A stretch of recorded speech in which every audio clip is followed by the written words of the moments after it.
Contract act ने इन लोगों को कॉन्ट्रैक्ट से ही बाहर कर दिया कि ये लोग तो कॉन्ट्रैक्ट के अंदर एंटर नहीं हो सकते। मेरी बात समझ आ रही है? तो हमने क्या देखा? हमने देखा एक तो मेजॉरिटी होनी चाहिए, फिर बंदा क्या होना चाहिए? ऑफ साउंड माइंड और not otherwise disqualified from contracting. मतलब लॉ ने कभी भी उस बंदे को डिस्क्वालीफाई ना करा हो। एज कितनी होनी चाहिए? एज होनी चाहिए सर 18 साल।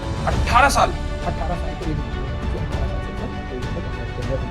प्लस में वो क्या होना चाहिए सर? वो होना चाहिए ऑफ साउंड माइंड। मतलब ना ही वो इडियट हो, ना ही पागल हो, ना ही वो ड्रंक हो, पियक्कड़ आदमी के साथ कॉन्ट्रैक्ट करेंगे क्या? तो इसका मतलब ये नहीं है सेक्शन 10 के अंदर ना ये सारी बातें नहीं लिखी हुई हैं, बट ये are also considered as essential element, जैसे legal relationship, fulfilment of legal formality, certainty of meaning and.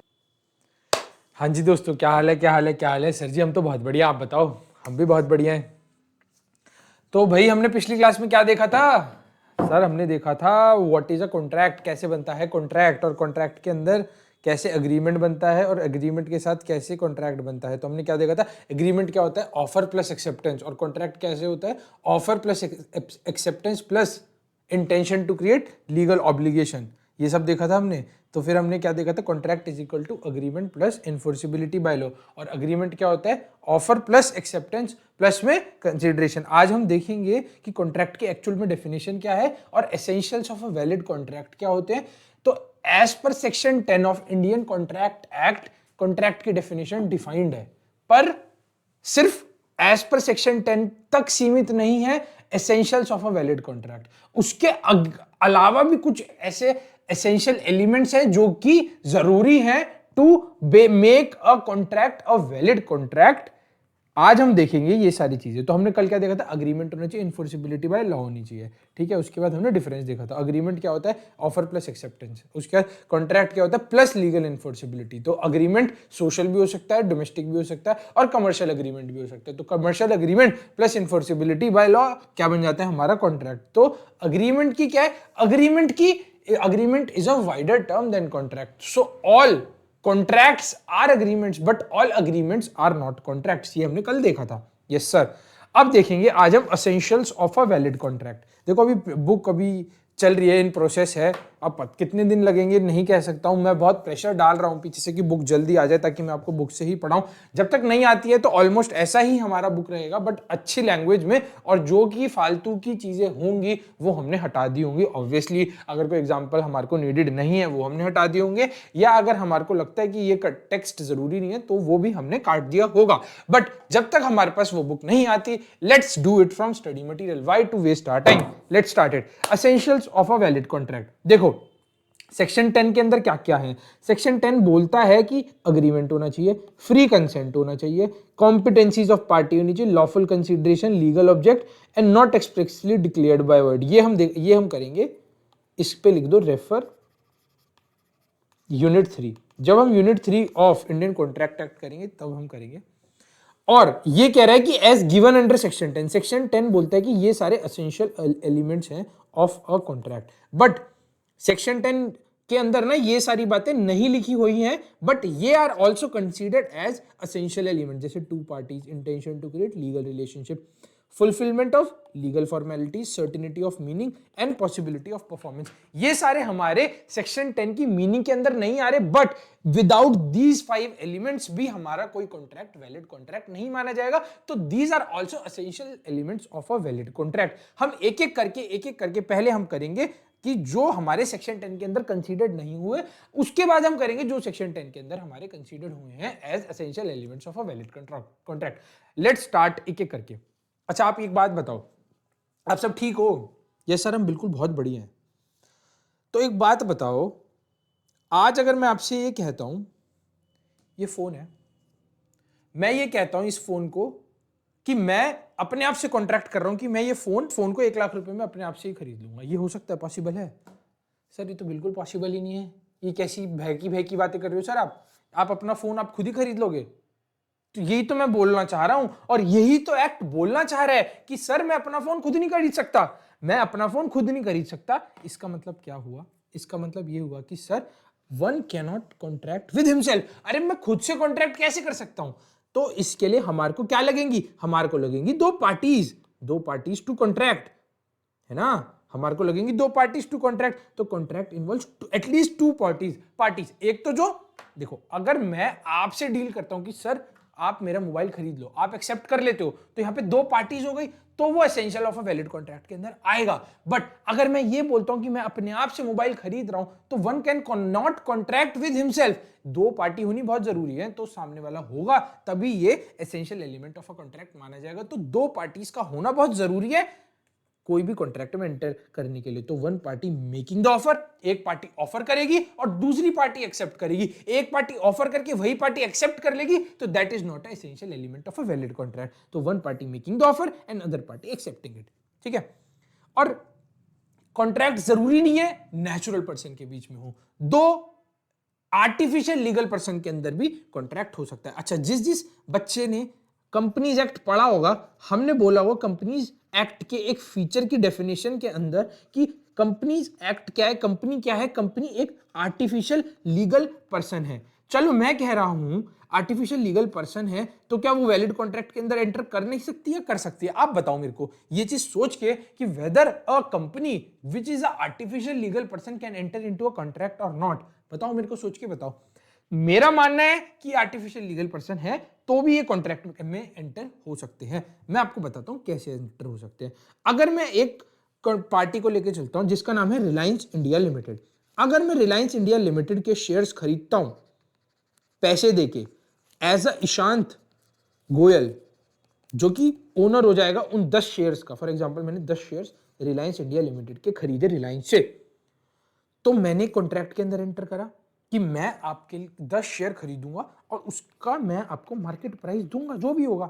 तो क्या होगा, अब रिलायंस इंडिया लिमिटेड क्या है, रिलायंस इंडिया लिमिटेड के शेयर्स कहते हैं, Reliance India limited artificial legal person है, पर मैं हूं एक नेचुरल पर्सन, और अगर मैं रिलायंस के 10 शेयर्स ले रहा हूं तो क्या माना जाएगा कि मैं रिलायंस के कॉन्ट्रैक्ट वैलिड कॉन्ट्रैक्ट के अंदर एंटर हूं या नहीं हूं, ये माना जाएगा वैलिड कॉन्ट्रैक्ट। तो सर ये बिल्कुल वैलिड कॉन्ट्रैक्ट माना जाएगा। तो आप लोग शेयर्स खरीदते हो मार्केट में जाके, किस किस के पास डीमैट अकाउंट है? सर सबके पास डीमैट अकाउंट है। आजकल का बच्चा बहुत फाइनेंस एंथुजियास्ट हो चुका है, तो हर किसी बच्चे के पास आफ्टर 12th क्लास ही डीमैट अकाउंट हो जाता है। तो अगर कोई बच्चे के पास डीमैट अकाउंट है और वो आज बच्चा शेयर खरीद रहा है, तो वो जब भी कोई शेयर की परचेजिंग कर रहा है या जब भी कोई शेयर को सेल कर रहा है, वो एक कॉन्ट्रैक्ट के अंदर एंटर हो रहा है। चाहे वो कॉन्ट्रैक्ट के अंदर वो कुछ ऐसे लिख के एंटर नहीं हो रहा है, बट वो एक माना जाता है कि वो एक कॉन्ट्रैक्ट के अंदर एंटर हो रहा है बिकॉज ऑफ दैट ट्रांजैक्शन। कैसे? अब देखो आपने ऑफर करा सेल के लिए, हाँ भाई ऑफर करा सेल के लिए, मार्केट में किसी ने एक्सेप्ट कर लिया, वो आपको पार्टी पता नहीं है बट है तो सही ना कोई पार्टी, वो पार्टी ने एक्सेप्ट कर लिया और आपने वो शेयर्स को मार्केट के अंदर सेल कर दिया,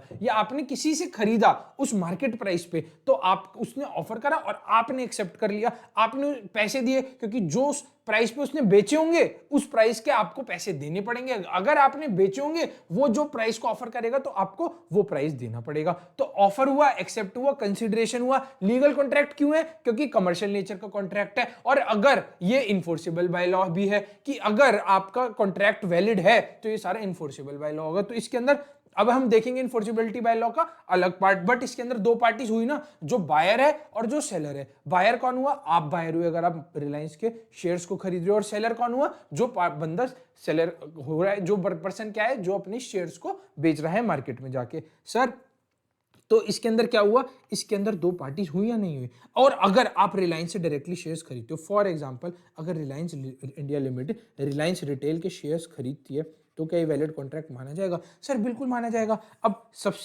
होल्डिंग सब्सिडरी का जब हमने कंपनीज एक्ट पढ़ा था कंसेप्ट होल्डिंग सब्सिडरी का, हमने सर इसके अंदर ये पढ़ा था कि होल्डिंग कंपनी के पास सब्सिडरी के 50% से ज्यादा के शेयर्स होते हैं।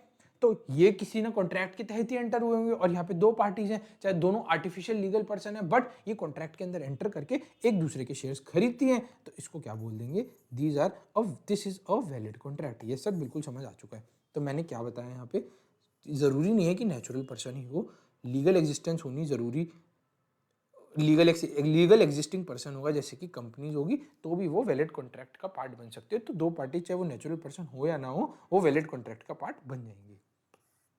बात समझ आई? यस सर, बिल्कुल समझ आ गई। ठीक है, तो इसमें यही लिखा हुआ है एग्जाम्पल के अंदर, there must be two parties, one buyer and one seller, क्योंकि अगर खुद कोई पर्सन हो वो can not buy his own goods. ठीक है, ये वाला जो है हम करेंगे इसको इंडियन पार्टनरशिप एक्ट के साथ, ये वाला केस लॉ। तो अभी कुछ समझाने का मतलब नहीं है, इसको देखना भी मत। नेक्स्ट पॉइंट आता है, अब हमने देखा पहला पॉइंट कि parties, there should be two parties. Next आता है parties must intend to create a legal obligation. अरे यार, there must be a legal obligation ना। देखो अब मैं बताता हूं, अच्छा हमने कल एग्जांपल देखा था, आमिर खान का देखा था, कैटरीना कैफ का देखा था, वहां पे ना कोई लीगल ऑब्लिगेशन नहीं आ रही, there is no intention to create a legal relationship. यहाँ पे इंटेंशन देखी जा रही है, उसका इंटेंशन क्या है, इंटेंशन नहीं है कोई लीगल ऑब्लिगेशन क्रिएट करने की। चलो आप चाय पे मैंने बुलाया, कैटरीना ने चाय पे बुलाया सलमान को, नहीं आया सलमान, तो इसका मतलब ये नहीं है कि उनकी इंटेंशन थी to create a legal obligation, to create a legal relationship. उनकी कोई इंटेंशन नहीं थी। तो अगर इंटेंशन नहीं होती to create a legal relationship, तो ऐसे केस में वो वैलिड कॉन्ट्रैक्ट का पार्ट नहीं बनता है। फॉर एग्जाम्पल जैसे social domestic type of agreements, ये क्या है, ये हमारे अग्रीमेंट्स तो बन जाते हैं बट ये कॉन्ट्रैक्ट का पार्ट नहीं बनते, because they are not enforceable in court of law and they do not result in contracts. अब हमने एग्जाम्पल देते हैं, एक एग्जाम्पल देता हूं, तो हुआ क्या, फॉर एग्जाम्पल एक एक फॉर एग्जाम्पल एक बच्चा था, एक वाइफ थी और एक हस्बैंड था, ठीक है। अब क्या हुआ, हस्बैंड चला गया बाहर विदेश में, ठीक है, और उसने अग्री करा था कि वो हर महीने अपने बच्चे के ध्यान रखने के लिए और अपनी वाइफ का ध्यान रखने के लिए उसकी वाइफ को पैसे भेजेगा। अब वो वहाँ चला गया, वहाँ की गलत चक्करों में पड़ गया, वहाँ पैसे देने वो उसने पैसे देने छोड़ दिए। तो क्या इस केस में हम बोल सकते हैं कि ये एक लीगल ऑब्लिगेशन की तरह एक्ट करेगा? तो यार ये लीगल ऑब्लिगेशन की तरह एक्ट इसलिए नहीं करेगा क्योंकि there is no intention to create legal obligation, there is no intention to create legal obligation जब तक नहीं आती है तब तक वो वैलिड कॉन्ट्रैक्ट नहीं बनता है। अब इसके अंदर हस्बैंड ने प्रॉमिस करा था कि वो वाइफ को और बच्चे की देख रेख के लिए पैसे देगा, अगर वो पैसे नहीं देता है तो इसके अंदर ये कॉन्ट्रैक्ट नहीं एंटर हो गया, क्योंकि यहाँ पे कभी भी कोई इंटेंशन नहीं था to create a legal obligation. उसने बोला था कि वो देगा but there is no intention कि अगर नहीं देगा तो आप कोर्ट में चले जाओगे, नहीं देगा तो आप कहीं और चले जाओगे। ऐसे एक और एग्जाम्पल, फॉर एग्जाम्पल मान लो मेरे को आज मेरे मम्मी पापा मेरे को ये वादा करते कि जिस दिन मैं सीए बन जाऊंगा उस दिन मेरे को ये 5 लाख रुपए देंगे, और जिस दिन मैं सीए बना उस दिन उन्होंने 5 लाख रुपए नहीं दिए, तो क्या मैं इनको अब कोर्ट में घसीट के ले जाऊं? ऐसा नहीं होता। There is no intention to create a legal obligation. हाँ, उन्होंने ऑफर दिया, मैंने एक्सेप्ट करा, उसके अंदर कंसिडरेशन भी थी, but there is no intention to create legal obligation. यहां पे ये नहीं था कि अगर मैं आप पैसे नहीं दोगे तो मैं आपको कोर्ट कचहरी में ले जाऊंगा। तो जब तक इंटेंशन नहीं होगी पार्टीज का to create a legal obligation और to create a legal relationship, जब तक वो कॉन्ट्रैक्ट इंटेंशन जब तक लीगल ऑब्लिगेशन की नहीं होगी तो वो कॉन्ट्रैक्ट जब तक वैलिड नहीं माने जाएंगे। तो ऐसे ही ये केस लॉज हैं कि हस्बैंड ने एग्री करा वाइफ को कुछ पैसे देने के लिए और उसने नहीं दिए, तो wife can not recover since it is a social agreement and the parties did not intend to create any legal relation. ये ना एक बहुत फेमस केस लो है बाल्फर वर्सेस बाल्फर का। अब यहाँ पे मिस्टर बाल्फर थे और मिसिस बाल्फर थी, तो इन दोनों के अंदर ये डिस्प्यूट हुआ था, तो इसलिए बाल्फर वर्सेस बाल्फर है ये। अब आता है एक लखपाल बंदा था और उसने प्रॉमिस करा था कि वो अपने बेटे को सीए की पास होने की खुशी में 5 लाख रुपए देगा। On passing their son claims the money, hence the son can not recover at it was a social agreement. ये नहीं है कि वो क्योंकि there is no intention to create legal obligation और ये सोशल एग्रीमेंट है, तो इस केस में वो अपने बेटे के ऊपर केस लॉ नहीं कर सकता। देख रहे हो कितना कितना गंदा बच्चा है। एक तो उसके माँ बाप ने उसे पढ़ाया, मतलब ये जो लखपाल जी हैं इन्होंने पाल पोस के इस छोटे से बच्चे को इस इतना बड़ा बच्चा बनाया और इसके नाम के आगे सीए लगाया, और ये अपने माँ बाप को ही, मिस्टर लखपाल को ही क्या कह रहा है कि मैं आपको कोर्ट में ले जाऊंगा। कैसा बच्चा है, कितना गंदा बच्चा है, आप देख रहे हो। दिस इज नॉट राइट, ऐसे मत करना कभी भी अपने घर वालों के साथ, ठीक है ना बच्चों, समझ रहे हो ना। Yes sir. अब दूसरा देखते हैं। अब देखो, ए ने गुड्स बेचे बी को on a condition that he must pay for the amount of goods with in 30 days. अगर नहीं पे करे तो अब देखो यहाँ पे क्या इंटेंशन है, to create a legal relationship. वहाँ तो सारे सोशल एग्रीमेंट थे, घर के डोमेस्टिक एग्रीमेंट थे, सोशल एग्रीमेंट थे कि वाइफ ने प्रॉमिस लिया किससे, अपने हस्बैंड से कि वो पैसा देगा, और वहां पे क्या था कि सन अगर पास हुआ तो लखपाल जी उसको पैसा देंगे अगर उनका बेटा पास होता है तो। बट यहाँ पे क्या है, ए ने गुड्स को बी को बेचे और यहाँ पे अगर पैसे नहीं दिए तो ये लीगल रिलेशनशिप में, कमर्शियल नेचर की ट्रांजेक्शन में, जिसको हम बोलेंगे लीगल रिलेशनशिप में, hence the same is contract on failure of B for making contract on due date A can not sue him in the court of law. ठीक है, तो हमने आज 2 पॉइंट देखे अभी तक। एक तो पहला पॉइंट देखा हमने, there should be 2 parties and the parties should have intention to create legal obligation. ये रहा ना, intention to create legal obligation. Next point देखते हैं, other formalities to be complied with certain cases. मतलब कुछ ऐसी फॉर्मेलिटीज जो कंप्लाई करनी है कुछ केसेस में, कि मतलब अगर ये ऑब्लिगेशन आप कंप्लाई करोगे तो ही हम वैलिड कॉन्ट्रैक्ट के अंदर एंटर माने जाएंगे, अदरवाइज आप वैलिड कॉन्ट्रैक्ट के अंदर एंटर माने नहीं जाओगे। अब मैंने आपको एग्जांपल देता हूं। फॉर एग्जांपल मैं बात करता हूं इंश्योरेंस कॉन्ट्रैक्ट की। कोई भी इंश्योरेंस कॉन्ट्रैक्ट होता है ना, या एक काम करते हैं, एक छोटे से एग्जांपल के साथ समझाता हूं। मान लो आज अगर आप बाहर जाके कोई चिप्स का पैकेट खरीदते हो, या कोई मोबाइल फ़ोन खरीदते हो, या कुछ भी XYZ चीज़ खरीदते हो, आप क्या करते हो, आप अपनी इंटेंशन बताते हो कि हाँ भाई दुकान वाले को कि ये मेरे को चिप्स का पैकेट दे दो, और बदले में आप 10 रुपये, 20 रुपये, 30 रुपये, जितने का भी पैकेट होता है चिप्स का, आप वो उसको दे देते हो पैसे। तो यहाँ पे क्या है, ये भी एक तरह से कॉन्ट्रैक्ट में आप एंटर कर रहे हो। आपने ऑफर करा कि आप चिप्स लोगे और इन कंसिडरेशन पैसे दोगे, बट उसके अंदर ये नहीं है कि आप हर एक ट्रांजैक्शन के लिए एक अग्रीमेंट के अंदर लिखत पढ़त में एक बड़ा सा डॉक्यूमेंट बनाओगे जिसके अंदर आप लिखोगे मिस्टर पी, आप मुझे कह रहे हो कि आप मुझे सेल करोगे क्या, चिप्स ऑफ ₹10। अगर आप इसमें चले गए तो आपका हो गया, आप कुछ कभी खरीद ही नहीं पाओगे। तो इसमें ऐसा कहा गया है कि कुछ एलिमेंट्स ऐसे होते हैं कि इसके अंदर जरूरी नहीं आपको अग्रीमेंट करना है एंटर, रिटर्न में अग्रीमेंट होना चाहिए, किसी वर्बल तरीके में अग्रीमेंट होना चाहिए, but these are implied contracts. But कुछ कॉन्ट्रैक्ट्स ऐसे होते हैं जो कि एंटर हो नहीं सकते, एंटर नहीं पॉसिबल जब तक आप कुछ सर्टन कंप्लायंस ना कर लो। अब सर्टन कंप्लायंस क्या होते हैं, फॉर एग्जाम्पल मैं बात कर रहा हूं इंश्योरेंस कॉन्ट्रैक्ट की। इंश्योरेंस कॉन्ट्रैक्ट तब तक लीगल नहीं माना जाएगा तब तक इंश्योरेंस कॉन्ट्रैक्ट रिटर्न में नहीं होगा। रिटर्न में कॉन्ट्रैक्ट होना कोई भी इंश्योरेंस का वो बहुत इंपॉर्टेंट है to enter into a valid contract. Return में कॉन्ट्रैक्ट होना बहुत इंपॉर्टेंट है to enter into a valid contract. क्या बोला मैंने, कोई भी कॉन्ट्रैक्ट रिटर्न में होना इंपॉर्टेंट है to enter into a valid contract. अगर हम बात करें कोई भी ऐसे कॉन्ट्रैक्ट की जिसके अंदर कंप्लायंस ये होना मैंडेटरी है। अब मैं आपको दिखाता हूं कैसे। Contract of insurance is not valid except as a written contract. अरे कॉन्ट्रैक्ट को रिटर्न में होना जरूरी है इंश्योरेंस कंपनी और जो कि इंश्योर्ड पर्सन है उसके बीच के अंदर, कि वो ऐसे इंश्योरेंस पॉलिसी पूरी लिखी जाएगी और जहां पे यहाँ पे इसका कंसेंट आएगा कंपनी का as well as insured person का, कि हाँ भाई हम एक कॉन्ट्रैक्ट के अंदर एंटर करें। तो यहाँ पे ना एक लीगल ऑब्लिगेशन बन गई। अगर आपको कोई कॉन्ट्रैक्ट के अंदर एंटर करना है तो आपको ना ये लीगल कंप्लायंस या लीगल फॉर्मेलिटीज को ध्यान में रखते हुए कॉन्ट्रैक्ट के अंदर एंटर होना पड़ेगा। कॉन्ट्रैक्ट में भी रिटन और स्पोकन कोई होता है, जैसे आपने चिप्स का पैकेट खरीदा, क्या है spoken contract. As a legal effort there is no difference between a written contract and contract made by word of mouth, but in interest of the parties the contract must be written. जैसे insurance के example में देखो, insurance के example में देखा ना कि अगर कोई कॉन्ट्रैक्ट रिटन होगा तो ही वो वैलिड कॉन्ट्रैक्ट माना जाएगा। Further in case of certain contract registration of contract under laws which is enforced at the time is essential to be valid. Example in case of immovable property. यार for example आप के mummy papa कोई ज़मीन खरीदने गए बाहर, ठीक है, वो ज़मीन खरीदने जाते हैं तो वो एक बॉन्ड साइन करते हैं, वो कंपनी के कागज़ पे साइन करते हैं कि हाँ भाई मैं ये ज़मीन का मालिक हूँ और मैं इतने पैसे दूंगा। जैसे फॉर एग्जांपल वो एक कॉन्ट्रैक्ट कोई ज़मीन का बॉन्ड भरते हैं, उसके अंदर लिखते हैं कि हाँ भाई उन्होंने लिखा कि मैं ये प्लॉट नंबर XYZ खरीदूंगा और इसके इतने रुपए दूंगा, मैं जो भी है करोड़ 2.5 करोड़ रुपए दूंगा। तो ये क्या है, ये पेपर पेन के साथ अगर किसी ने बोल दिया, मैंने आज आपसे बोल दिया कि आप मेरी जमीन ले लो और वो मैं आपके नाम कर देता हूं, वो नाम करना इस पेपर या इस रिटन कॉन्ट्रैक्ट के थ्रू होगा जिसे बोलते हैं सेल डीड। ये भी कॉन्ट्रैक्ट होता है।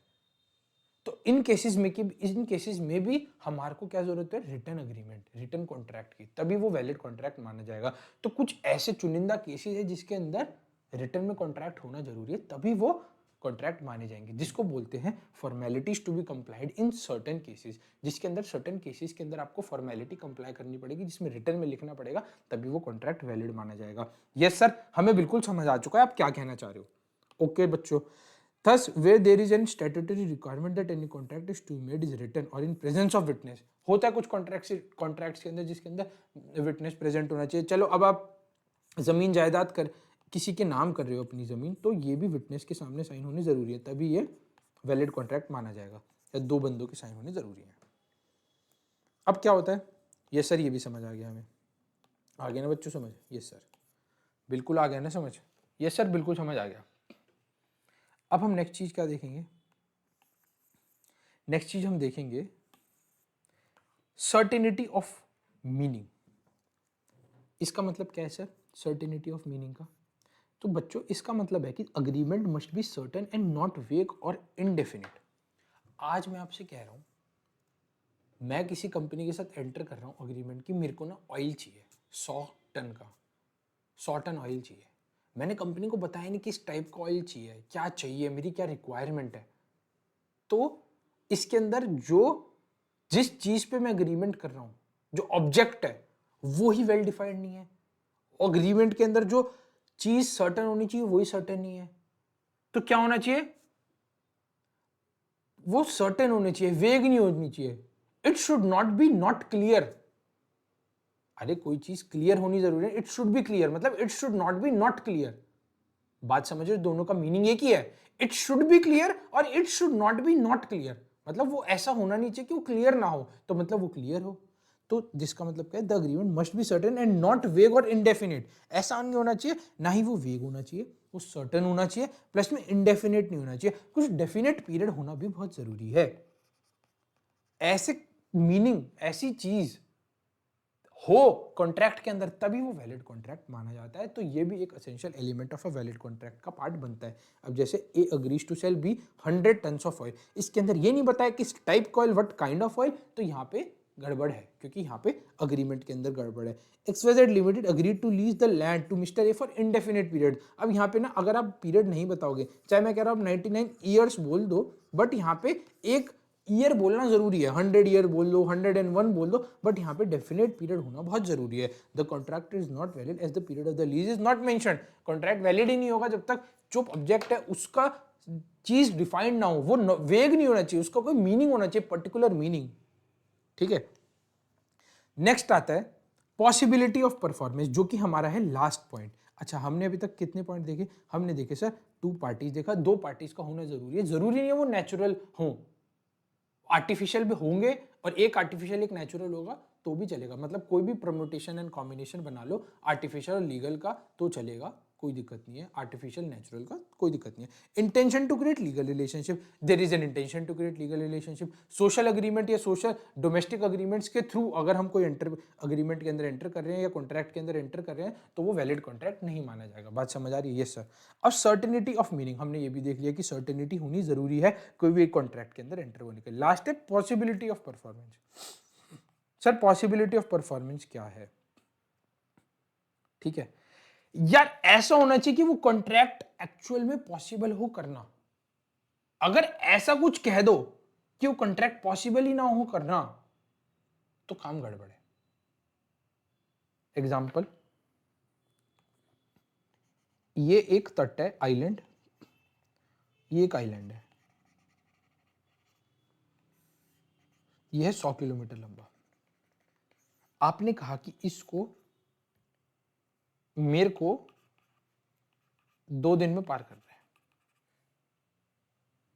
बिना कुछ खाए, नो फूड नो वाटर. आप कहोगे सर पानी पानी है, भाई ये नमकीन पानी है, पिया थोड़ी जाता है. No food no water. मैंने कहा चला ये तो भी दे दोगे तो भी मैं ये पार नहीं कर पाऊंगा, 100 किलोमीटर है, 2 दिन में कैसे पार होएगा, लोग चल नहीं पाते 100 किलोमीटर. तो ये क्या है, इम्पॉसिबल सा कॉन्ट्रैक्ट हो गया. मैं कह रहा हूं अब तुम मेरे को 20 दिन भी दे दो, ये जब भी पॉसिबल नहीं है, नो फूड नो वाटर के साथ. बात समझ रहे हो? बिल्कुल ये इनवैलिड कॉन्ट्रैक्ट होगा, क्योंकि इसमें क्या है, पॉसिबिलिटी ही नहीं रही परफॉर्मेंस की. आप कैसे करोगे, पॉसिबल ही नहीं है. इतना अजीब सा अटपटा चीज दे दी जो कि पॉसिबल ही नहीं है. तो possibility of contract, possibility of performance होना बहुत जरूरी है. तो इसका क्या मतलब हुआ? The terms of agreement should be capable of performance. The agreement do not act impossible in itself, can not be enforced. A agrees to be to discover treasure by magic. ये कह रहा है कि आप खजाना निकाल दो मैजिक करके, जादू करके, पॉसिबल है चीजें, ऐसी चीजें कुछ पॉसिबल नहीं होती है। तो ऐसी चीजें जो पॉसिबल ही ना हो, उस चीज को अगर वो परफॉर्मेंस ही पॉसिबल नहीं होगी तो उस वो एसेंशियल वैलिड कॉन्ट्रैक्ट का कैसे माना जाएगा? तो this is not a valid essential of a valid contract. मतलब पॉसिबिलिटी होनी जरूरी है कोई भी परफॉर्मेंस की, तभी वो कॉन्ट्रैक्ट वैलिड माना जाएगा। The agreement can not be enforced as it is not possible to be perform. Performance होनी बहुत जरूरी है to make a contract valid. ये सर समझ आ गया। अच्छा, हमने सब पांचों पॉइंट देख लिए। ये सर हमने पांचों पॉइंट देख लिए। एक लास्ट पॉइंट था, ये भी हमने कवर कर लिया है, पॉसिबिलिटी ऑफ परफॉर्मेंस। अब हमारे हैं सेक्शन 10 के अंदर। अभी तक हमने देखा दो चीजें, एक तो कि not given by section 10 but are considered as essential as given by section 10 of Indian contract act. तो ये तो essentials of a valid contract है ही। ये वाले पॉइंट्स अभी हमें करने हैं, ये पॉइंट्स हमने कर लिए। मतलब कि सेक्शन 10 के अंदर दे रखे नहीं है बट ये एसेंशियल हैं to make a contract valid. ये सेक्शन 10 के अंदर दे रखे हैं, तो ये ऑलरेडी क्या है, ये इंपॉर्टेंट पॉइंट्स हैं to make a contract valid. ये नहीं दे रखे थे बट ये भी इंपॉर्टेंट है to make a contract valid. Yes sir, बिल्कुल समझ आ गया आप क्या कहना चाह रहे हो। Okay sir. Now, according to section 10 of Indian Contract Act, the following are essential elements of a valid contract. ये बोल रहे हैं कि कोई ये सारी चीजें बहुत इंपॉर्टेंट है to make a contract valid. Yes sir. अब एक काम करो, आप क्या करो, ठीक है, एक काम करो, ऐसे ये बनाओ, जो मैंने बनाया है ना, ये बनाओ ऐसे नोटबुक्स के अंदर। सबने सेपरेट नोटबुक्स, तो मैंने पहली क्लास में बता दिया था कि मेरी क्लास के अंदर जब भी मैं कुछ लिखवाऊंगा या कि मैं कोई नोट्स दूंगा जिसकी बोलूंगा कि आपको फोटो क्लिक करनी है, तो आपको उस नोट्स की फोटो क्लिक करके घर पे लिखना है। और अगर मैं क्लास में लिखवाऊंगा वो आपको क्लास में लिखना है। नोट्स 100% मेंटेन होने बहुत जरूरी है, क्योंकि ये नोट्स मैं आपको आज के लिए प्रिपेयर नहीं कर रहा हूँ, ये मैं आपको नोट्स प्रिपेयर करा रहा हूँ जिस दिन आपका एग्जाम्स होगा उस दिन एक दिन पहले। और जब आप कहाँ जा रहे हो, जब आप एग्जाम्स के लिए हॉल के अंदर एंटर कर रहे हो उससे 2 घंटे 3 घंटे पहले जब आप घर पे हो, तब आप एक बार नजर मार लो कि सर ने ये सब चीजें बताई थी, ये इंपॉर्टेंट चीजें हैं और ये ऐसे ऐसे हैं कॉन्ट्रैक्ट किसी भी सब्जेक्ट की या टॉपिक की जो भी मैं पढ़ा रहा हूँ। तो अगर मैं ये चीज बोल रहा हूँ तो आपको ये चीज इंप्लीमेंट करनी है अपने अंदर। मतलब आपको ये नोटबुक बनानी जरूरी है, तो आपको ये नोटबुक बनानी जरूरी है। बात समझ रहे हो? तो जो भी मैं नोट्स लिखवाऊंगा क्लास के अंदर डिक्टेट करूंगा, या फिर मैं उन नोट्स की ग्रुप के अंदर या व्हाट्सएप के अंदर या अलग से जैसे भी है फोटो भेजूंगा या कुछ भी करूंगा, आपको वो सारी चीजें कैसे है वो अपने नोटबुक के अंदर कलरफुल पेन्स के साथ लिखनी है। और कोई भी बच्चा बिना नोट्स लिखे अगली क्लास में आया तो मैं उसे बता रहा हूं, उसे कुछ समझ नहीं आएगा। अगर वो रिवाइज करके नहीं आया तो भी उसे कुछ समझ नहीं आएगा। देखो क्या होता है, आईसीआई के ना रूल है, आईसीआई बोलता है वी नीड कोई भी स्टूडेंट टू राइट 3 टाइम्स। इनका रूल है write 3 times. Either you write at 2 times at home और 1 टाइम इन एग्जाम, और there is another option you can write 3 times in exams only. और इसके अंदर एक कंडीशन भी है, देर इज नो गारंटी कि आप 3rd टाइम में भी निकल जाओगे। बट इसके अंदर हम आपको गारंटी दे रहे हैं 2 टाइम आपने अच्छे से शिद्दत से लिखी चीजें और पढ़ाई करी, तो आप जब तीसरे टाइम लिखोगे 3rd टाइम तो आप डेफिनेटली निकल जाओगे। तो this is the simple rule of ICI. तो आईसीआई का रूल समझ आया। आईसीआई बोलता है 3 टाइम लिखना है, 2 टाइम घर पे लिख लो, 1 टाइम पेपर में लिख लो, खत्म हो जाएगा आपका काम, ज्यादा बर्डन नहीं पड़ेगा। आईसीआई ये भी बोलता है कोई दिक्कत नहीं, मत लिखो घर पे, तीनों टाइम पेपर पे आके लिख लो। एक बार सितंबर, अब तो तीन अटेम्प्ट हो गए एक साल के अंदर, मई सितंबर और दिसंबर, लिख लो, कोई दिक्कत नहीं है हमें। बट आपको ये गारंटी नहीं दे रहे कि आप दिसंबर में भी निकल जाओगे। ये चीज हम पहले ही कह रहे हैं आपसे। आईसीआई बहुत स्ट्रिक्ट है अब। तो बच्चों मैं तो आपको यही सलाह दूंगा, जो मैं बता रहा हूँ वो तो साथ साथ लिखो, रिटन प्रैक्टिस करो, जो पेपर टेस्ट दूंगा वो भी करके आना, और जितना प्रैक्टिस कर पाओगे, जितना क्यूमुलेटिवली रिवाइज कर पाओगे आपके लिए ही अच्छा है। यस सर, ठीक है। अब हमने देखा elements not given under section 10 और एलिमेंट्स गिवन अंडर सेक्शन 10। एक बार ना बस इनकी फटाफट से मेरे साथ ना समरी लिख लो। Elements not given under section 10, तो पहला पॉइंट आता है there should be at least 2 parties to contract। ठीक है, they can be natural person और आर्टिफिशियल लीगल पर्सन। ये हमने पढ़ा था, यस सर बिल्कुल पढ़ा था। सेकंड पॉइंट लिखो, there should be intention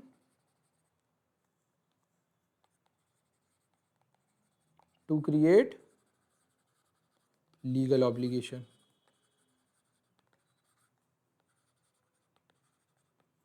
Contracts in nature of social or domestic agreements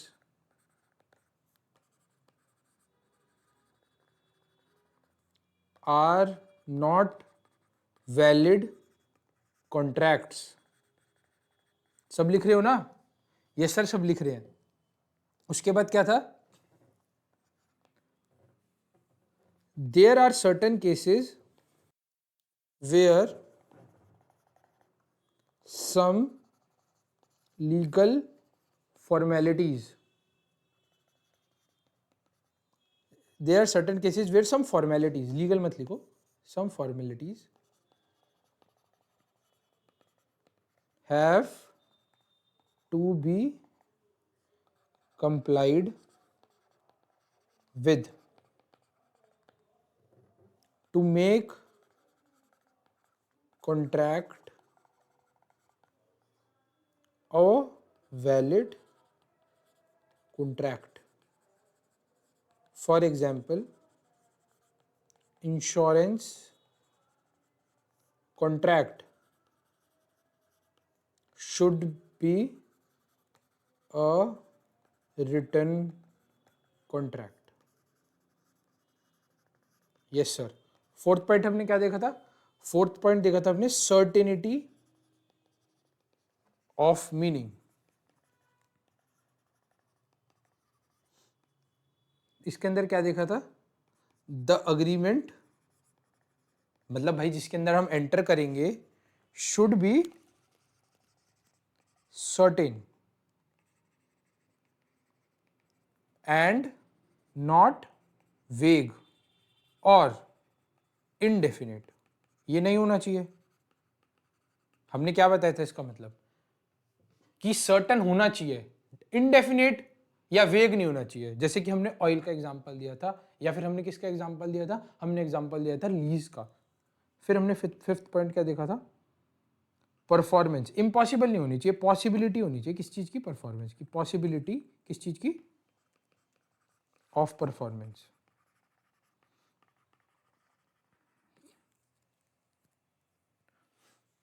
क्या बोलेंगे इसका?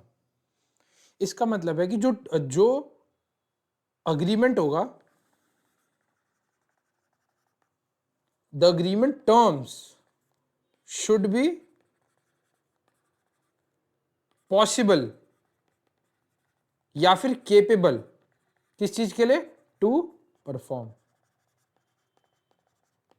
ये क्या हो गए?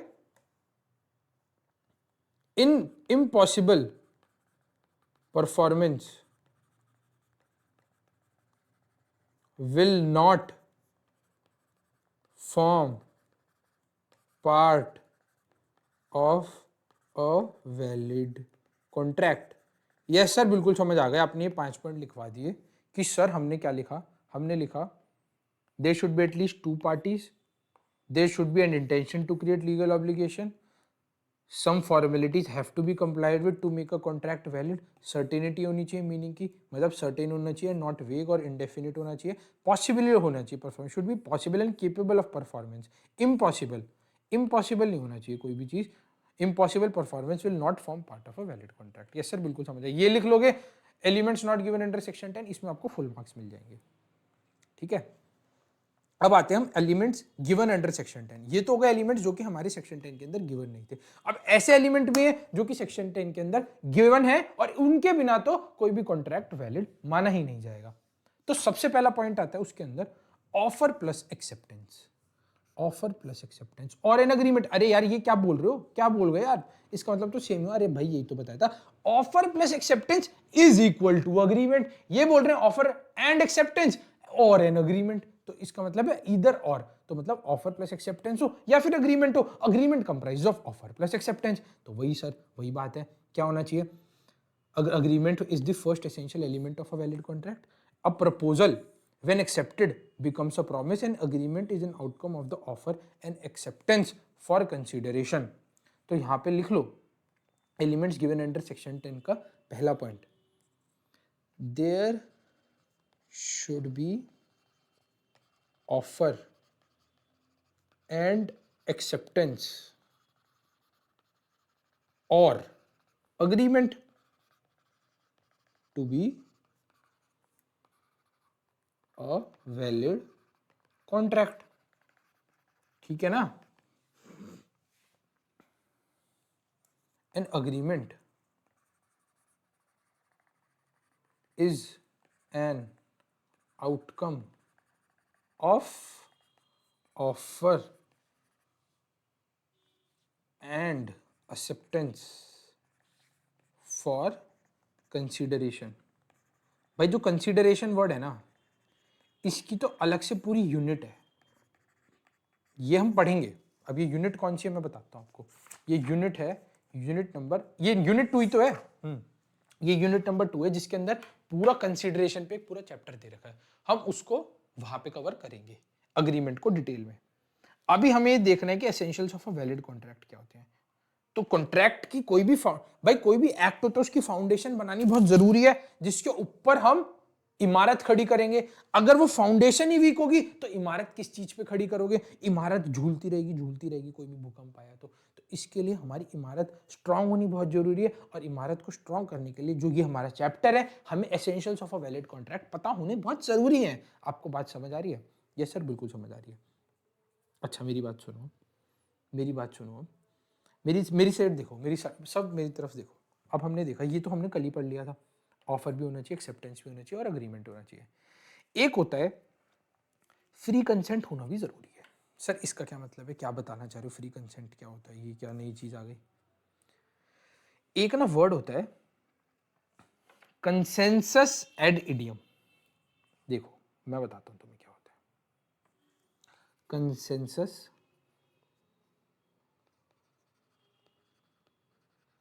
Add idem. Consensus ad idem, इसका क्या मतलब है, हमने कोई चीज सेम थिंग सेम सेंस में सेम टाइम पे समझी हो तो वो कंसेंसस एड इडियम बोलते हैं। मतलब एक पार्टी है ए और एक पार्टी है बी। ए पे दो गाड़ी है, एक है ब्लैक कार और एक है ब्लू कार। और ए ने बी को अग्री कर लिया कि मैं तुम्हें इनमें से, उसने कहा कि मैं तुम्हें कार बेचूंगा, कि A will sell car to B. अब इसके अंदर ना ये नहीं बताया कौन सी कार बेचेगा, ये तो बताया ही नहीं कौन सी कार बेचेगा। इस केस में क्या होगा, अब एक तरह से बी सोच रहा है कि मेरे को मिलेगी ब्लू कार और ए सोच रहा है मैं बेचूंगा ब्लैक कार। अब इन्होंने सेम थिंग तो समझ ली बट कलर अलग है, तो सेम थिंग यहां पे ब्रेक हो जाता है। सेम सेंस और सेम टाइम पे इन्होंने सेम टाइम पे सेम थिंग सेम सेंस में नहीं समझी, तो ये क्या हो जाएगा, इन्होंने कंसेंसस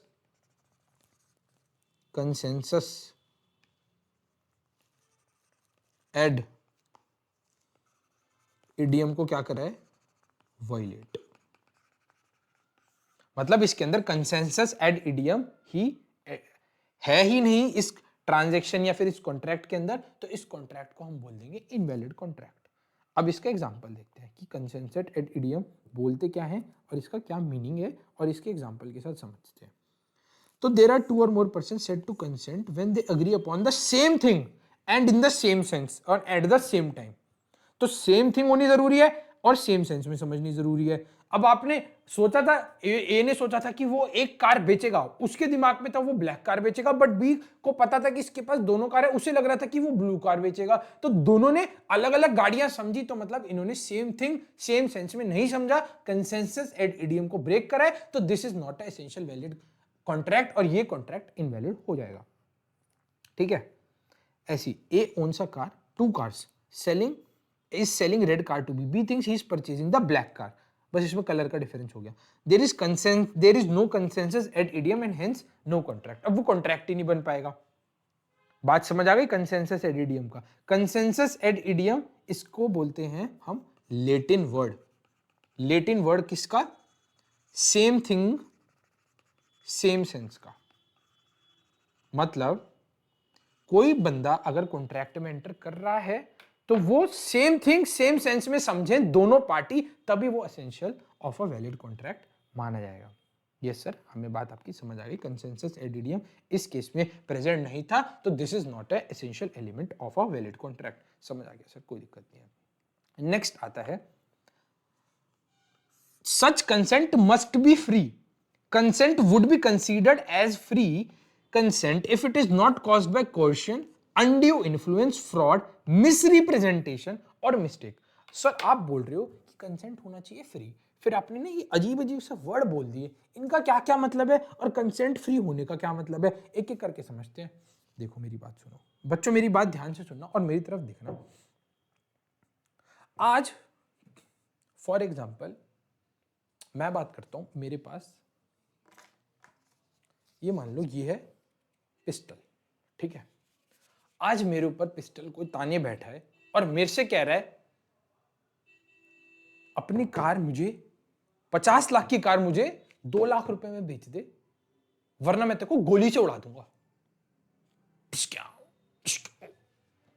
ये बोल रहा है कि आज तू मुझे यहां पे गोली रख के, यहां पे बंदूक रख के, ये बोल रहा है कि आज तू मुझे अपनी कार दे दे, वरना मैं तेरे को गोली से उड़ा दूंगा। मेरे पे ऑप्शन बचेगा कोई?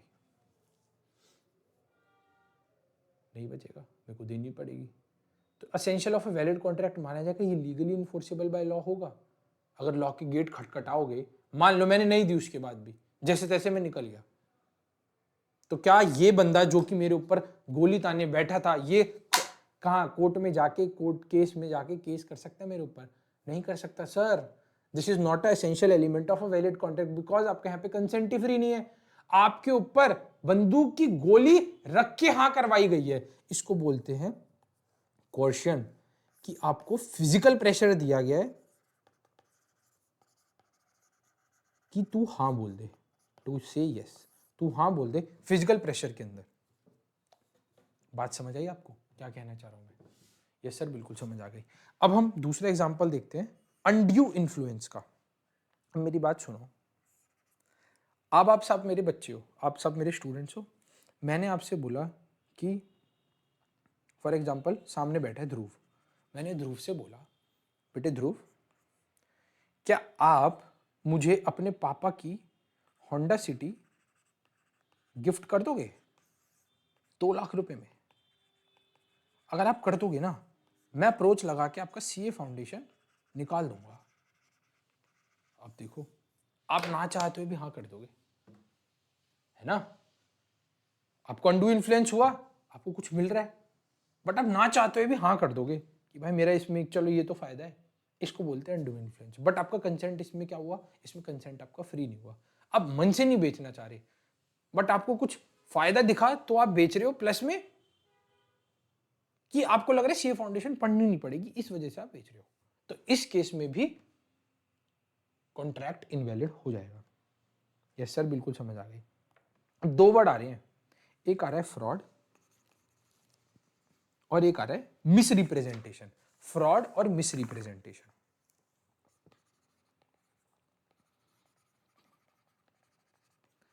ठीक है। एग्जाम्पल देते हैं। एक लड़के का नाम है कपिल और लड़की का नाम है गौरी, ठीक है।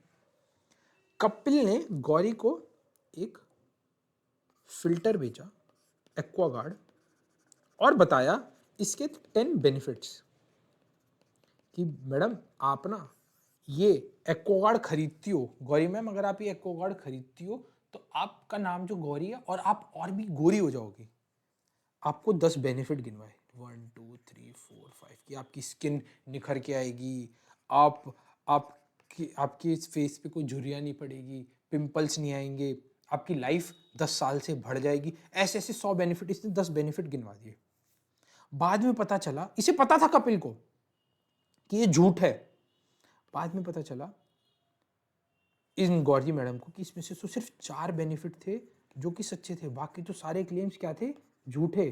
तो इसने क्या करा, कपिल ने क्या करा है, गौरी मैडम के साथ करा है फ्रॉड। तो इस केस में भी ये कॉन्ट्रैक्ट वैलिड नहीं माना जाएगा, बिकॉज ये फ्रॉड जो कि इंटेंशनल इन नेचर था। अभी क्या हुआ, इंटेंशनल इन नेचर हो गया। अगर इंटेंशनल नेचर का कोई फ्रॉड कर रहे हो तो वो वैलिड कॉन्ट्रैक्ट माना जाएगा या नहीं माना जाएगा, सर ये वैलिड कॉन्ट्रैक्ट नहीं माना जाएगा।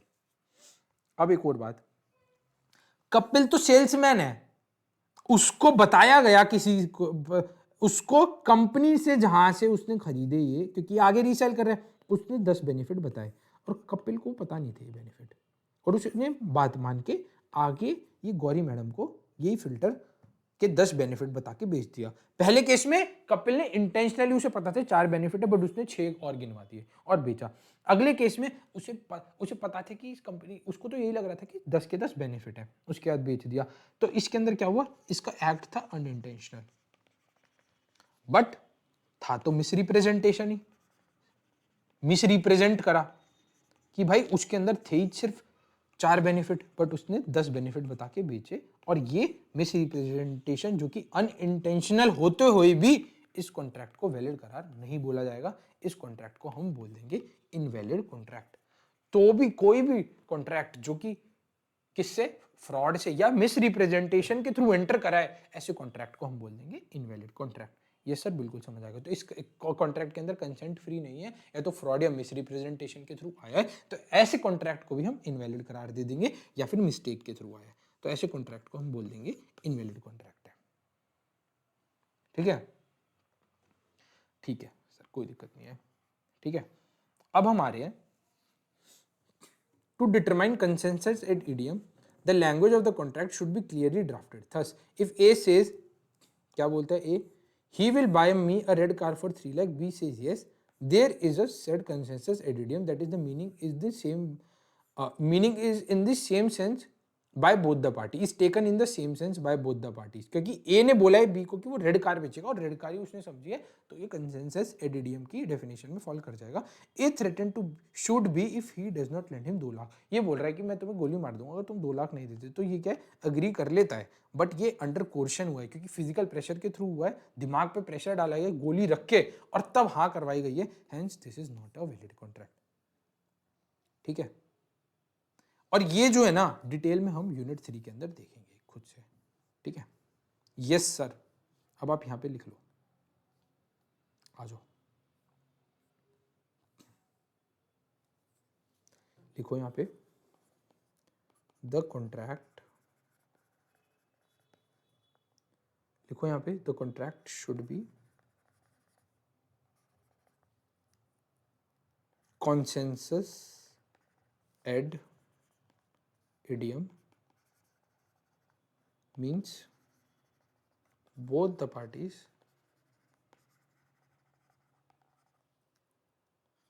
should have understood, should have नहीं, इसमें लिखो the contract should be consensus ad idem, meaning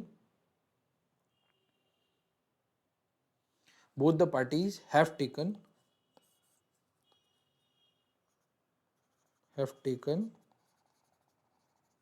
the same thing in the same sense, and the consent is free।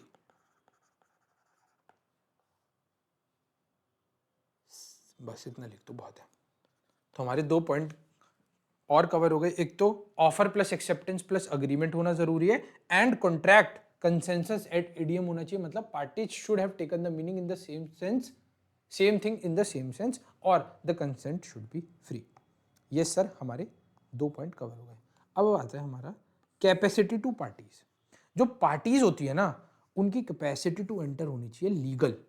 सबसे पहली बात, वो होना चाहिए मेजर, वो होना चाहिए ऑफ अनसाउंड, वो होना चाहिए ऑफ साउंड माइंड, एंड वो कोई भी लॉ में डिस्क्वालीफाई ना हुआ हो to enter into a contract. अब देखो क्या होता है, मेजर कौन होता है पर्सन, जो कि 18 साल से ऊपर होता है। तो क्या है इसके अंदर, कोई भी कॉन्ट्रैक्ट के एंटर करने की जो मिनिमम एज रखी गई है एज पर कॉन्ट्रैक्ट एक्ट, वो रखी गई है 18 ईयर्स। तो 18 साल से ऊपर का बंदा ही कॉन्ट्रैक्ट के अंदर एंटर कर पाएगा। सेकेंड पॉइंट ये लिख रहे हैं, he should be of unsound mind. अगर कोई बंदा पागल है, इडियट है, ल्यूनेटिक है, मतलब उसके दिमाग पे कुछ ना कुछ प्रॉब्लम है, परेशानी है, मतलब यार जैसे नहीं होते कि भूल जाता है चीजों को, वो कुछ हरकतें करने लगता है, ऐसे इंसानों से अगर हम कॉन्ट्रैक्ट के अंदर एंटर करेंगे, वो हाँ बोल देंगे, बाद में मुकर जाए, तो ऐसे कॉन्ट्रैक्ट की वजह से कॉन्ट्रैक्ट एक्ट ने इन लोगों को कॉन्ट्रैक्ट से ही बाहर कर दिया गया कि ये लोग तो कॉन्ट्रैक्ट के अंदर एंटर ही नहीं हो सकते। मेरी बात समझ आ रही है? तो हमने क्या देखा, हमने देखा एक तो मेजॉरिटी होनी चाहिए, फिर बंदा क्या होना चाहिए, ऑफ साउंड माइंड और not otherwise disqualified from contracting, मतलब लॉ ने कभी भी उस बंदे को डिस्क्वालीफाई ना करा हो to enter into a contract. Age कितनी होनी चाहिए, एज होनी चाहिए सर 18 साल। 18 साल, 18 साल तो एज मिनिमम होनी चाहिए। 18 साल से ऊपर कोई बंदा कॉन्ट्रैक्ट के अंदर एंटर कर सकता है। प्लस में वो क्या होना चाहिए सर, वो होना चाहिए ऑफ साउंड माइंड, मतलब ना ही वो इडियट हो, ना ही पागल हो, ना ही वो ड्रंकन हो। अरे भाई पियक्कड़ आदमी के साथ कॉन्ट्रैक्ट करेंगे क्या? तो इसका मतलब ये नहीं है कि पियक्कड़ आदमी के साथ हम कॉन्ट्रैक्ट नहीं कर सकते। जब वो साउंड स्टेट में हो तो हम उसके साथ काम कर सकते हैं। अगर मान लो, अगर कोई भी देखो, आप सब मत पीना, ये चीज़ों में पढ़ना ही नहीं चाहिए आइडली, बट कोई बंदा पी के कॉन्ट्रैक्ट के अंदर एंटर कर सकता है? नहीं कर सकता। बट जिस दिन वो ठीक हो, वो कॉन्ट्रैक्ट के अंदर एंटर कर सकता है। यस सर, समझ आ गया हमें। और इंटॉक्सिकेंट, जो कि ड्रग्स लेता हो, ड्रग्स करता हो, तो ये सारे लोगों को हमने परमिशन नहीं दी है to enter into a contract. ठीक है, यस सर। और एक होता है not otherwise disqualified from contracting, मतलब लॉ ने उसे कभी डिस्क्वालीफाई नहीं करा to enter into a contract. Requires that a person entering should not be disqualified by status in everything such person. अब हमने यहाँ पे कॉन्विक्ट्स, मतलब इसका क्या मतलब है, कॉन्विक्ट्स का दोषी, दोषी करार ना दिया गया हो किसी भी कोर्ट ने या फिर किसी लॉ ने। अगर इसे दोषी करार दे दिया गया है तो ये कोई भी कॉन्ट्रैक्ट के अंदर एंटर नहीं हो सकता है। ये एलियन, एनिमी, फॉरेन सॉविनियर्स, ये हम नेक्स्ट जो भी हमारी यूनिट होगी उसके अंदर हम इस चीज को कवर करेंगे। ये सर बिल्कुल सही है। तो ये सारी तीनों बातें, एक तो बनना होना चाहिए मेजर, एक होना चाहिए ऑफ साउंड माइंड और not otherwise disqualified from contracting under law, तो ही वो कॉन्ट्रैक्ट वैलिड कॉन्ट्रैक्ट के अंदर एंटर माना जाएगा, अदरवाइज उसको हम कॉन्ट्रैक्ट के दायरे से कर देंगे बाहर। एक आज हमने लेटिन वर्ड सीखा था कॉन्सेंसस एड इडियम, जिसका मतलब था same thing in the same sense. आज हम एक और लेटिन वर्ड सीखेंगे जिसका मतलब है क्वाड प्रो क्यू, जिसका मतलब है समथिंग इन रिटर्न। आप कोई कॉन्ट्रैक्ट के अंदर एंटर कर रहे हो तो there should be something in return. अगर बी कार दे रहा है ए को तो पैसा लेगा, ए से कैश लेगा, तो there should be something in return. और this is an essential element. मैं कह रहा हूं एक कार के बदले दूसरी कार दे सकते हो, मतलब ये BMW की जगह ये अपनी मर्सिडीज दे रहा है, तो this is also a valid contract. Something in return होना जरूरी है। वो पैसे, अब अगर आप कोई बच्चा है, आज चिप्स का पैकेट लेने जा रहा है दुकानदार से, तो दुकानदार चिप्स का पैकेट दे रहा है, बट बदले में वो उससे 10 रुपए, 20 रुपए, 30 रुपए जो भी है वो लेगा, जितने का भी पैकेट है। तो there should be a consideration, मतलब something in return should be there to enter into a valid contract. Yes sir, बिल्कुल समझ आ गया। तो there should be something in return, a valuable consideration in the sense of law may consist either in some right, interest, profit और benefit accruing to one party और some forbearance detriment law is responsible. तो there should be something in return to enter into contract. अगर कुछ नहीं होगा तो वो valid contract नहीं माना जाएगा। A agrees to sell his books to B for ₹100. B promises to pay 100 in the consideration of A promise to sell his books. A promise to sell the books is the consideration for B promise to pay ₹100. तो 100 रुपए यहाँ पे consideration हो गया। अब ऐसा नहीं है कि वो कंसिडरेशन वो लॉफुल होना बहुत जरूरी है यार। अगर अनलॉफुल कंसिडरेशन हुआ तो गड़बड़ हो जाएगी। एक फॉर एग्जांपल, सर मैं कह रहा हूं मैं हूं ईशांत और मेरे सामने कोई बच्चा बैठा है जिसका नाम है, मैं मान लेता हूं आमिर। ठीक है। आज मैं आमिर से बोल रहा हूं कि आमिर आप क्या मेरा घर खरीदोगे, मेरा हाउस, क्योंकि मैं नया घर ले रहा हूं तो आप मेरा पुराना घर खरीद लो। तो मैं नए बड़े घर में शिफ्ट हो रहा हूँ, क्या आप मेरा पुराना घर खरीदोगे? तो आमिर बोलता है सर यस मैं खरीद लूंगा, बट मैं आपको पेमेंट ना कैश नहीं कर पाऊंगा, मैं आपको ना, आमिर बच्चे बुरा मत मानना, मैं जस्ट एक एग्जाम्पल दे रहा हूँ, तो देर इज अ डिस्क्लेमर कि आप ये चीज़ बुरा ना माने, बस मैं आपको एग्जाम्पल दे रहा हूँ, या फिर छोड़ो आमिर हटा देते, हम दे रहे हैं एक्स का एग्जाम्पल। तो यस, पर मैं आपको ना ड्रग्स में पेमेंट करूंगा। तो आपका अगर फॉर एग्जांपल 5 करोड़ का घर है तो सर आप मेरे से 5 करोड़ के ड्रग्स ले लो, बट मैं आपको कैश नहीं दूंगा, कैश नहीं दे पाऊंगा मैं आपको। तो कैश होना कोई भी कंसिडरेशन या कॉन्ट्रैक्ट के अंदर बहुत जरूरी होता है, मतलब lawful consideration, not cash but lawful consideration should भी होना चाहिए। अब ये अगर तुम मेरे को ड्रग दोगे उसकी जगह तो वैलिड कॉन्ट्रैक्ट नहीं है ना, लॉफुल कंसिडरेशन होनी जरूरी है। The consideration and the object of the agreement must be lawful. यार मान लो मैं किसी को सुपारी दे रहा हूं कि इसको मार दे, मैं तेरे को 2 लाख रुपए दूंगा। अब इन कंसिडरेशन में उसको क्या मिल रहा है? 2 लाख रुपए। मुझे क्या मिल रहा है? उस बंदे को मारना, मतलब उस बंदे की मौत। But this is not a lawful consideration ना, तो this is not a valid contract. There should be lawful consideration to make a contract a valid contract. Yes sir बिल्कुल सही कह रहे हो। तो स्टेट दैट कंसिडरेशन और object is not lawful if it is prohibited by law और it such a word it is such as would defeat the provision of law if it is fraudulent or involve injury to the person property और immoral होना चाहिए, oppose to public होना चाहिए। तो ऐसी चीज में ये लॉफुल कंसिडरेशन मानी नहीं जाएगी और ये हो जाएगा, क्या हो जाएगा? ये हो जाएगा unlawful consideration which is not enforceable under law and which is not an essential element of a valid contract. ये sir A promises to drop prosecution instituted by B for robbery and B promises to restore the value of things taken. This agreement is void as its object is unlawful. ये कह रहा है कि आप अपना case drop कर लो, मैं आपको ये दे दूंगा वो दे दूंगा। तो ये अनलॉफुल कंसिडरेशन हो गई ना यार, ये तो तुम एक तरह से रिश्वत दे रहे हो, लॉफुल कंसिडरेशन नहीं है ये। ए agrees to sell his house to be against 100 kg of cocaine, drugs की जगह, जैसे जो मैंने एग्जांपल दिया था, ए agrees to sell his house मतलब ईशांत अग्री कर रहा है to B to sell his house, such agreement is illegal as the consideration is unlawful। Yes sir बिल्कुल समझ आ गया। अब हमने ये 3 पॉइंट और लिखने हैं, हमने 2 पॉइंट लिख लिए थे, और लिखो यहाँ पे the parties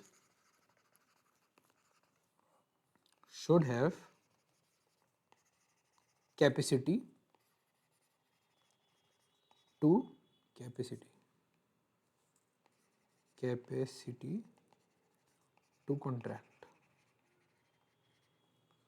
which is first point, parties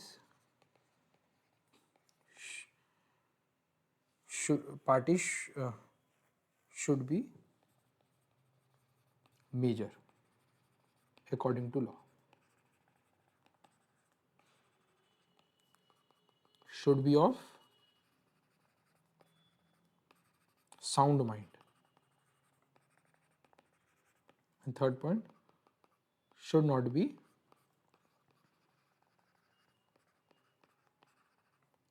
qualified by law। अच्छा एक ना इसका ना छोटा सा चार्ट बना लो यहाँ पे ताकि आसानी रहे, ये मैं बुक के अंदर डलवा दूंगा, ये चार्ट बना लो और ना यहाँ पे स्टार मार्क करके इस चार्ट को यहाँ नीचे बना लो, ठीक है, एज इट इज बनाना है चार्ट, ठीक है। ये है कैपेसिटी टू कॉन्ट्रैक्ट, ताकि ना ये तुम्हें लास्ट में याद रहे, एक बारी में देखो यस और नो। तो देखो सबसे पहले कॉन्ट्रैक्ट वैलिड होना चाहिए,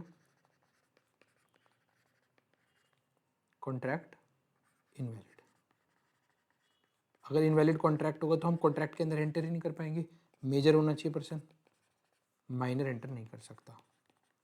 देखो कॉन्ट्रैक्ट वैलिड कब माना जाएगा, कॉन्ट्रैक्ट इनवैलिड कब माना जाएगा, ठीक है। मेजर होना चाहिए और यस मतलब contract valid yes, contract invalid no, major minor. Sound mind होना चाहिए, अनसाउंड माइंड नहीं चलेगा। शुड क्वालिफाइड बाय लॉ होना चाहिए और यहाँ पे डिस्क्वालीफाइड बंदा नहीं चलेगा। तो हमने क्या बोला, 3 चीजें। अब इसको हम क्या पढ़ेंगे, मेजर भी होना चाहिए, साउंड माइंड भी होना चाहिए, या क्वालिफाइड भी लॉ होना चाहिए। अब इन तीनों में से एक चीज माने या तीनों चीज माने? सर हमें इनमें तीनों चीज माननी पड़ेगी। तो एंड तो मेजर भी होना चाहिए, एंड साउंड माइंड भी होना चाहिए, एंड क्वालिफाइड बाय लॉ भी होना चाहिए। तो आप ये बच्चे ये सारा चार्ट भी बना लो, ये भी बना लो chart. Capacity to contract, valid contract तब माना जाएगा जब कॉन्ट्रैक्ट मेजर एंटर कर रहे हैं, साउंड माइंड के होने चाहिए और क्वालिफाइड बाय लॉ होने जरूरी है। इनवैलिड कॉन्ट्रैक्ट तब होगा जब कॉन्ट्रैक्ट माइनर एंटर करेंगे, या फिर अनसाउंड माइंड, या फिर डिस्क्वालीफाइड बाय लॉ। अब आता है हमारे पास फोर्थ पॉइंट। फोर्थ पॉइंट आता है हमारा, क्या आता है हमारा फोर्थ पॉइंट है कंसिडरेशन।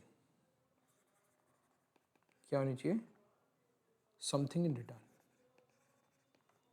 समथिंग इन रिटर्न किसका मीनिंग था?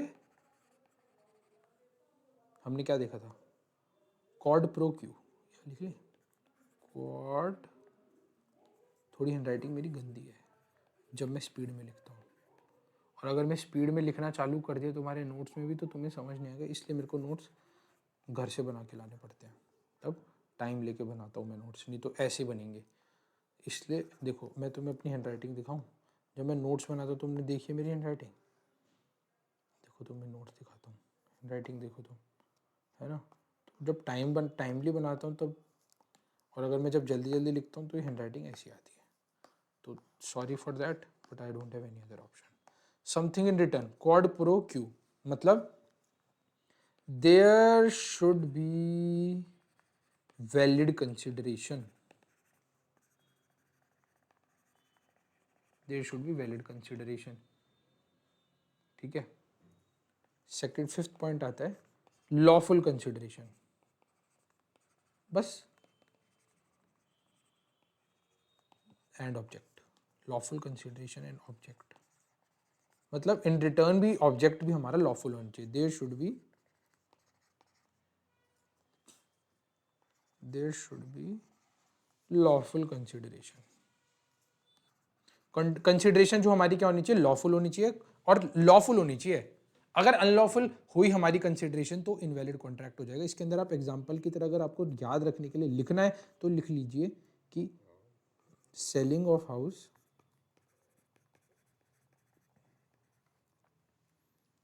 In consideration of drugs is not a lawful consideration, hence क्या है, invalid contract। ठीक है, समझ आ जाएगा? यस सर बिल्कुल समझ आ जाएगा, हमने सब कुछ लिख भी लिया है। अब मेरी बात सुनो, अगर किसी ने नहीं लिखा तो पॉज कर लो, पीछे मुड़ के देख लो, सब समझ आ जाएगा। अब ये जो पॉइंट है ये हम देखेंगे बाद में, ये हम करेंगे बाद में, ये हम करेंगे रेफर यूनिट 3, लिख लो रेफर यूनिट 3। यूनिट 3 के साथ हम इस पॉइंट को कवर करेंगे। अभी इस पॉइंट को कवर करेंगे तो अननेसेसरी कन्फ्यूजन होगा, तो इसको हम पॉइंट रेफर यूनिट 3 लिख दो, यूनिट 3 के साथ हम कवर करेंगे। तो आज हमने क्या देखा, एक बार जल्दी से फटाफट इसको रिवाइज कर लेते हैं। तो हमने दो तरह के देखे essentials of a valid contract, एक जो सेक्शन 10 के अंदर कवर्ड है, एक जो सेक्शन 10 के अंदर कवर्ड नहीं है। तो पहले हमने कवर करा था जो सेक्शन 10 के अंदर कवर्ड नहीं है, उसके बाद हमने कवर करा था जो सेक्शन 10 के अंदर कवर्ड है। तो पहला आता है टू पार्टीज होनी चाहिए, और जो पार्टीज होनी चाहिए there is intention to create a legal relationship, otherwise वो वैलिड कॉन्ट्रैक्ट नहीं माना जाएगा। ऐसे कुछ केसेस होते हैं जिसके अंदर हमें फॉर्मेलिटीज या कंप्लायंस करने पड़ते हैं to make a contract valid. उसके बाद हम देखेंगे जो मीनिंग है ऑब्जेक्ट का वो सर्टन होना चाहिए, कोई वेग नहीं होना चाहिए, ना ही इंडेफिनिट होना चाहिए। उसके बाद देखा था that should be possible to perform, impossible या इनकेपेबल ऑफ परफॉर्मेंस, ऐसे केस के अंदर हम उस कॉन्ट्रैक्ट को वैलिड कॉन्ट्रैक्ट करार नहीं देंगे। एक अग्रीमेंट होना चाहिए, मतलब ऑफर प्लस एक्सेप्टेंस और an agreement should become a part of a valid contract. उसके बाद देखा हमने कि क्या होना चाहिए, हमारा कंसेंट होना चाहिए फ्री, और एक और हमने देखा था आज same thing in the same sense. इसका हमने क्या देखा था, कंसेंसस एड इडियम, मीनिंग मतलब क्या, ये लैटिन वर्ड है जिसका मतलब होता है same thing in the same sense, सामने दोनों पार्टी ने सही समझाओ। अगर ये बोल रहे हैं कि मैं कार बेच रहा हूं, ए सोच रहा है ब्लू बेचेगा और ए बेच रहा है ब्लैक, तो इस केस में क्या होगा, दोनों ने गलत गलत प्रोडक्ट समझा, तो इस केस में क्या हो गया, फिर ये क्या है, कंसेंसस एड इडियम को ब्रेक करा। कंसेंसस एड इडियम इस चीज में अवेलेबल नहीं है, मतलब इस चीज के अंदर मौजूद नहीं है, और ऐसे कॉन्ट्रैक्ट को हम बोल देंगे invalid contract. Party should be competent, party should be competent, मतलब पार्टी एक तो मेजर होनी चाहिए, पार्टी एक तो ऑफ क्या होनी चाहिए, ऑफ होनी चाहिए sound mind and should not be disqualified by law. अगर वो डिस्क्वालीफाइड बाय लॉ होगी तो उसको हम एक कॉम्पिटेंट पार्टी नहीं मानेंगे। और कंसिडरेशन या फिर हमारा ऑब्जेक्ट क्या होना चाहिए, वो लॉफुल कंसिडरेशन होना चाहिए, मतलब कंसिडरेशन अनलॉफुल नहीं होनी चाहिए। अगर मैं घर बेच रहा हूं तो वो घर मेरे साथ क्या होना चाहिए, वो घर कंसिडरेशन लॉफुल कंसिडरेशन होनी चाहिए। मतलब मैं घर कोकेन के बदले नहीं बेच सकता, देखो ना यहाँ पे एग्जांपल था, मैं घर कोकेन के बदले कैसे बेच दूंगा, कोकेन के लिए बदले मैं घर नहीं बेच सकता। मेरे को घर बेचना है तो मैं सिर्फ एक कोकेन के बदले नहीं बेच सकता, मैं कैश लूंगा, मतलब लॉफुल कंसिडरेशन लूंगा। और दूसरी चीज क्या आती है, हमारे को कंसिडरेशन लेनी भी बहुत जरूरी है, मतलब कॉड प्रो क्यू, मतलब समथिंग इन रिटर्न। अब विदाउट कंसिडरेशन तो मैं फ्री में कोई दान धर्म पुण्य कर रहा हूं तो वो कॉन्ट्रैक्ट के वैलिडिटी में नहीं आएगा, तो समथिंग इन रिटर्न होना जरूरी है, there should be something in return, otherwise this is not a essential element of a valid contract and not expressly declare to be void, ये हम करेंगे बाद में। ठीक है, लीगल ऑब्जेक्ट, लीगल ऑब्जेक्ट क्या है भाई, तुम मेरे को कह रहे हो कि मैं तेरे को 2 लाख रुपए दूंगा अगर तू इस XYZ बंदे को उड़ा देगा तो, but this is not right, this is not a essential element of a valid contract. भाई लॉ लीगल ऑब्जेक्ट होना चाहिए, किसको उड़ा के 2 लाख रुपए लेने से ये कॉन्ट्रैक्ट वैलिड नहीं हो जाएगा, there should be something legal object. This is an illegal object कि मैं आपको जेल से निकाल दूंगा अगर आप इस बंदे को मार दोगे तो, मैं जितने पैसे लगेंगे मैं जेल से आपको निकाल दूंगा, बट आपको ये बंदे की सुपारी लेनी पड़ेगी जेल से निकलते, तो this is not an essential element of a valid contract. तो हमने देखा सेक्शन 10 के अंदर कुछ बातें कवर थी और सेक्शन 10 से भी कुछ बातें कवर नहीं थी, बट वो जरूरी है to make a contract a valid contract. Yes sir, हमें सब समझ आ गया था। तो आज तक इतना ही रखते हैं, हमने बहुत सारी चीजों को कवर करा है। आशा करता हूं कि जल्दी से ही हमारी बुक्स आ जाएं, जितना जल्दी हो पाए मैं भी आपको बुक से पढ़ा पाऊं, आपके पास तो बुक आ ही जाएगी, वरना इसके अंदर जो भी काटा पीटी होगी वो मैं कर दूंगा, वरना बुक के साथ नहीं चलते तो हम एक बार इसके साथ चलते हैं और साथ साथ में अपनी पढ़ाई को ढीला नहीं छोड़ते, अपनी पढ़ाई को करते रहते हैं और साथ में याद करते हैं, समझते हैं, ध्यान से पढ़ेंगे, अच्छे से पढ़ेंगे और मन लगा के पढ़ेंगे। बुक से क्या है, बुक तो मटेरियल है, अपने ICI का इंस्टीट्यूट भी कम कोई दिक्कत वाली बात थोड़ी है, कम अच्छा थोड़ी है, बहुत अच्छा है हमारा ICI का मटेरियल, इससे तो चीज़ें देख के बुक में डालिए, बस उसमें थोड़े से फिजिकल एग्जांपल्स डाल दिए, एग्जांपल मतलब एक पिक्चर लगा दी और साथ साथ क्वेश्चंस डाल दिए। अब वो क्वेश्चंस हम अगली क्लास में जो भी तक हमने चैप्टर के अंदर पढ़ा है उसके क्वेश्चंस भी कवर करेंगे और अगली क्लास में नया टॉपिक चालू करेंगे। Thank you so much all, love you all, bye bye, take care.